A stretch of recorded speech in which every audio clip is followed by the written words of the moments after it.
If you ever hear a voice coming from where no voice should exist, though, pretend it was nothing. The world does not whisper without a reason. The earth does not speak unless something is rising beneath it. And the dead do not cry out unless the living are refusing to listen. I learned this the night the graves started speaking, and I have never been the same. Before we go any further, Reef Prophetic End Time Messages speak to you. Subscribe to Kingdom Insight so you never miss the warnings that come before judgment. Because what I am about to tell you still haunts me, and it should. It happened on a weeknight, kind of ordinary night people forget but heaven remembers. I was driving home a tired half listening to the radio thinking about nothing important while the sky hung quiet over the town. There was a cemetery off the road Zidioge front wank over by oak trees that had seen more funerals than seasons.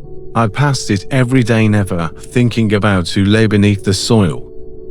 But that night something felt wrong. The air felt heavy, almost swollen, like was holding its breath. I slowed down, not knowing why. My headlights swept over the tombstone as dire shadows, stretching unnaturally long as if reaching for something. Then it happened. The radio hissed. Static rose like a beast waking up. The music cut out, and through the crackle I heard it. A voice. Thin. Faint. Dragging itself across the static like something crawling out of a grave. It spoke my name. My blood turned cold. My hands trembled on the wheel. I turned the radio off. The voice kept going. Slow. Tired. Carrying a grief that did not belong to the living. I whispered, "Dear God, what is that?" Nothing answered, but the voice kept calling us, if trying to find me through the frequencies of the night. If you ever hear your name from a voice that should not exist, you need to understand something trying to get your attention. And if you ignore it, even will hold you accountable. I pulled over against my will as if something invisible was guiding my steps. The rusted gates of the cemetery stood open, though I knew they were usually locked at night. The wind did not blow. The leaves did not move. The entire landscape felt frozen as if creation itself was bracing for something. I stepped inside. Every part of me screamed to turn back, but something heavier than fear pulled me deeper. My feet crunched on dry gravel. The moonlight spread across the gravestone, civilian names I had never read, faces, long forgotten dates stretching back to wars and plagues and disasters. And the whole place felt awake, like thousands of eyes were watching me from beneath the soil. Then it came again. My name spoken from nowhere and everywhere all at once. I fell to my knees. I remembered the scripture, John 5 verse 28. The hour is coming when all who are in the graves will hear his voice. I had always read that verse with awe, but hearing a voice rise out of the ground makes the soul tremble in a way words cannot explain. The next morning, town woke to panic. The cemetery keeper rushed into the dinner, breathless. Phil, one of the graves is empty, he said. Not dug up, just empty. People followed him back, some curious, most terrified.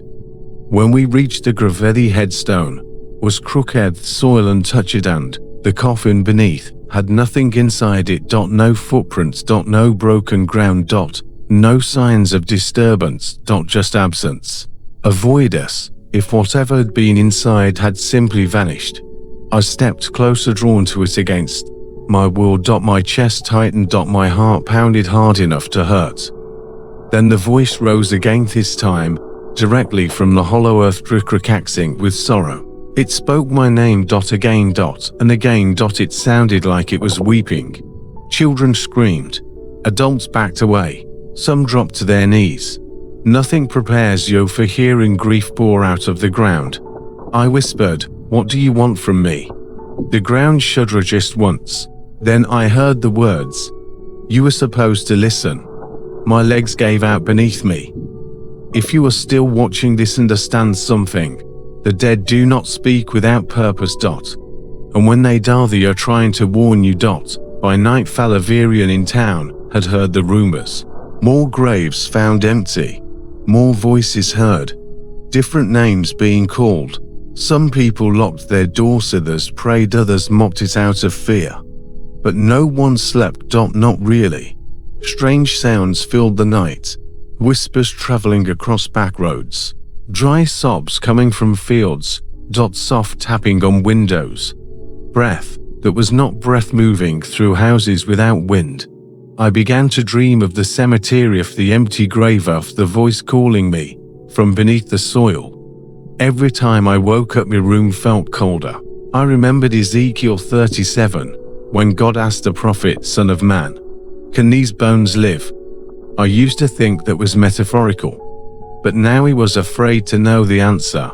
3 nights later, everything changed. I went to the cemetery again, drawn there by a dread that felt like destiny. Fog covered the ground, thick and cold, moving as if it had intention. I walked between the graves, each one humming softly like a heartbeat beneath the soil. Then it happened. All the voices across the cemetery began speaking at once. Names, warnings, cries, prayers, regrets. Some sounded angry, some terrified. Some said words I could not understand. It felt like being surrounded by 1,000 ghosts, bit heavier, more real. The ground vibrated beneath my feet. I dropped to my knees, hands over my ears, but the voices pressed through my bones. I cried out, "Lord, have mercy." The voices screamed all at once, the same word, "Prepare." Then silence. A silence so sharp I could feel it cut through the air. Before we continue with the rest of this message, make sure you are subscribed to Kingdom Insight so you do not miss the warnings that follow this one. What comes next is not just a story. It is a prophecy. The cemetery keeper found me the next morning. He looked older, broken, as if he had aged 10 years overnight. "They are not trying to haunt us," he said. "They are trying to warn us." He pointed at the empty graves. Whatever emptied those graves did not set them free. It stole them. I felt my stomach twist. He whispered, "It is coming back." That night a sound rolled across the sky like the earth groaning in pain. Windows rattled. Animals hid. People froze in their homes. The stars flickered as if something passed in front of them. A tremor shook the cemetery, splitting the earth in lines that glowed faintly as if fire was rising from beneath. And the voices returned all at once, crying, begging, warning. Double quotes. "Prepare. Prepare. Prepare." I ran for the first time in my life, believing that the dead were afraid of something worse than death. Time passed. People tried to forget, but the ground never stopped humming. The graves never stopped whispering. And I never stopped listening. I spent years writing down every dream, every sign, every moment the earth trembled. I watched shadows move in places where light should have lived. I watched the sky turn still as if waiting for something. I thought about Isaiah 26 verse 19, "The dead shall liveth, their bodies shall rise." I never imagined it would terrify me.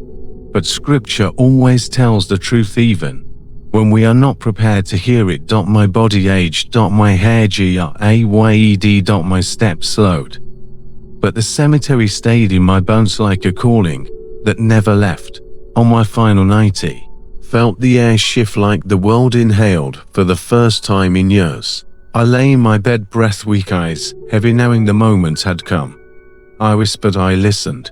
And from far away deep in the ground he heard the voices answer one final time. "Then you are ready." A wind moved through my room, though no window was open. The floor trembled. The walls groaned.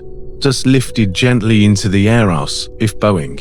Then the world fell silent again.